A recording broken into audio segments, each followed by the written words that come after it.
So let's keep going. We got a video. Now, this video is funny. This one's from Andrew Tate, and Andrew Tate has been cooking these motherfuckers lately. Again, I don't really follow Andrew Tate's content, but I got to tell you, it's pretty fucking hilarious when he cooks these guys.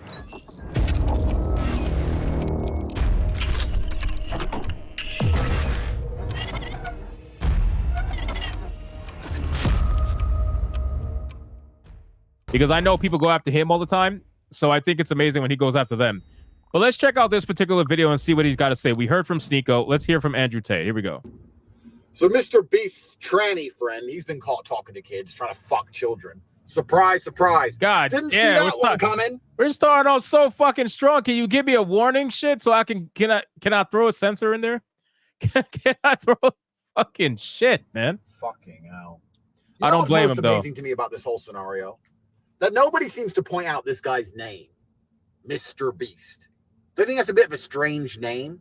I'm sure I could Google it and there'd be some bullshit reason why he's called Mr. Beast. I'm sure they'll come up with some stupid story that when he was a kid, he had a figurine called Beast, and then when he grew up, he wanted to be a figurine. Some fucking garbage.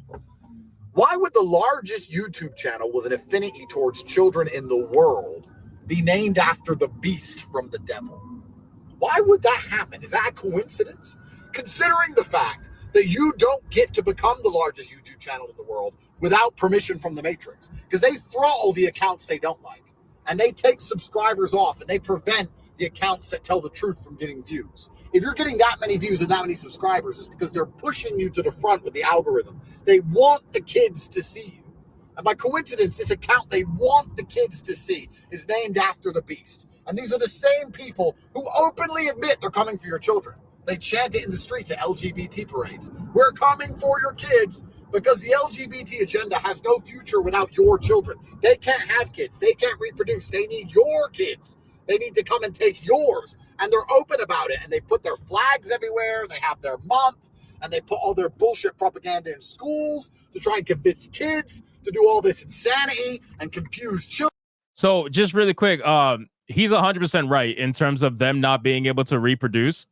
And the only way they can do it is reproduction through indoctrination. I mean, that's just the fucking truth.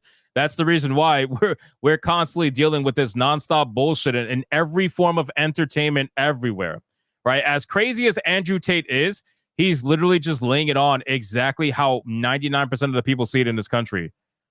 It's, again, if you want to go as far as he went with the whole Mr. Beast thing, then that's totally different. That's a whole nother conversation. But what he's saying about LGBTQ and overall their indoctrination of the country, because that's the only way that their particular side survives. Yeah, that's just how it goes.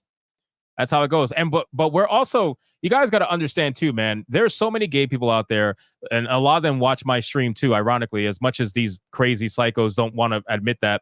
A lot of gay people watch my stream, and even they are fed up with it. The people who are not part of that activist community within the LGBTQ community, they're absolutely fucking fed up with this nonsense. That's why you have Twitter accounts called Gays Against Groomers, right? Like they are fucking fed up with the bullshit, and they're tired just as much as anybody else, because it makes them look bad.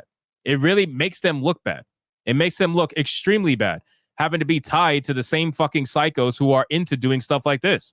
What Kris Tyson is doing is absolutely detrimental to their overall, whatever you want to call it, cause, movement, whatever, it doesn't matter. It's absolutely detrimental.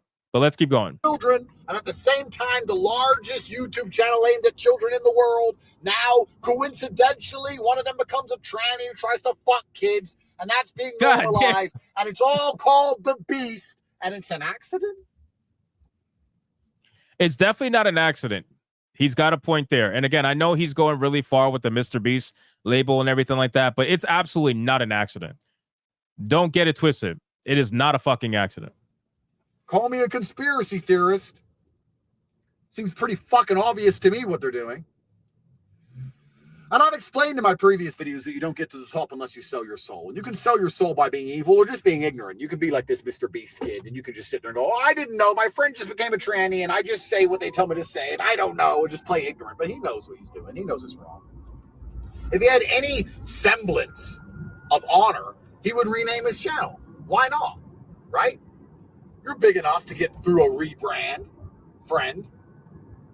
And you could sit there and say, you know what? I understand how my name can be misunderstood. And I have a responsibility that goes along with my popularity, and I should probably change it into something more positive. A positive name about helping the world instead of being a beast of some sort. Especially one,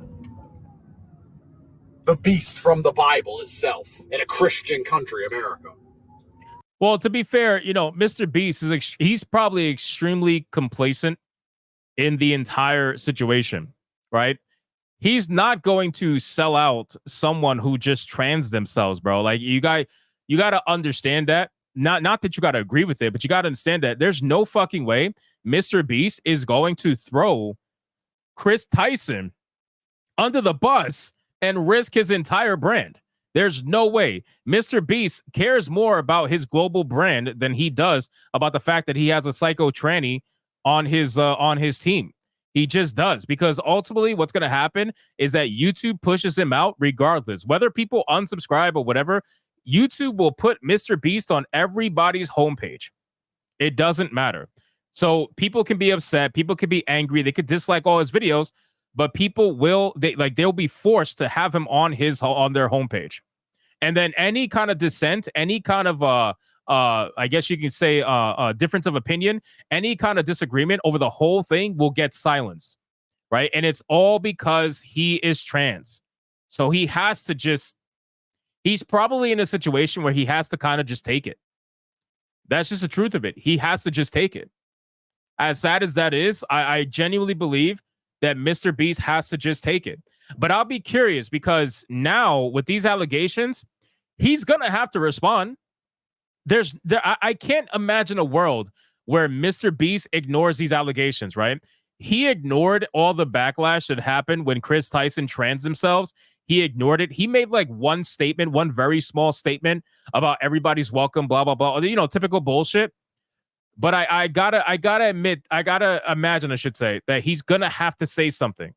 There's no way he cannot say something about this, right? You can't just pretend like this is not happening. You can't pretend like this is not existing. So if he had any semblance of honor, he wouldn't be accepting all this transgender shit from his friend. He'd tell his friend to step down and be a tranny in private, because millions of kids watch this.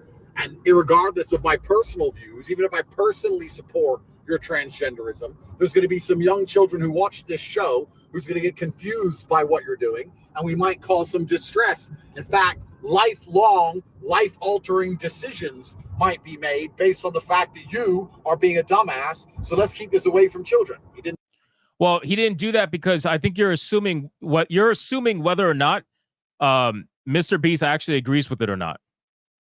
You know what I'm saying? Like we can't assume whether or not Mr. Beast agrees or doesn't agree with the whole trans ideology. The only thing we can assume is that he is okay with it being on his show, because he openly said that, you know, everybody's welcome and that Kris is not going anywhere. Kris Tyson is not going anywhere. So that's the only thing we can assume. But whether or not he agrees with the ideology itself, we have no idea. Right? Unless somebody has a tweet that I haven't seen. I haven't seen anything from Mr. Beast saying, yeah, you know, whatever, trans lives, whatever. I agree, trans lives. I just don't see it. I don't see it, because like we see with gaming, like all of these things are connected in an interesting way. But like we see with gaming, a lot of these AAA developers, these studios, there's a lot of information being leaked right now where you got people on the inside actively speaking out against this bullshit, but they're doing it from a point of anonymity, because they know that if they do it publicly, they're going to lose their jobs. They're going to get canceled immediately, because the trans mafia is literally just that. It's a fucking mafia, right? So not a lot of people are going to want to talk out against them when they're forced to work with them. It's very similar to what's happening to Mr. Beast. But look at what Smash JT is doing with Concord's developer Firewalk Studios right now. He just had an insider blow up so much information about the DEI nonsense and what they're forced to deal with every single day.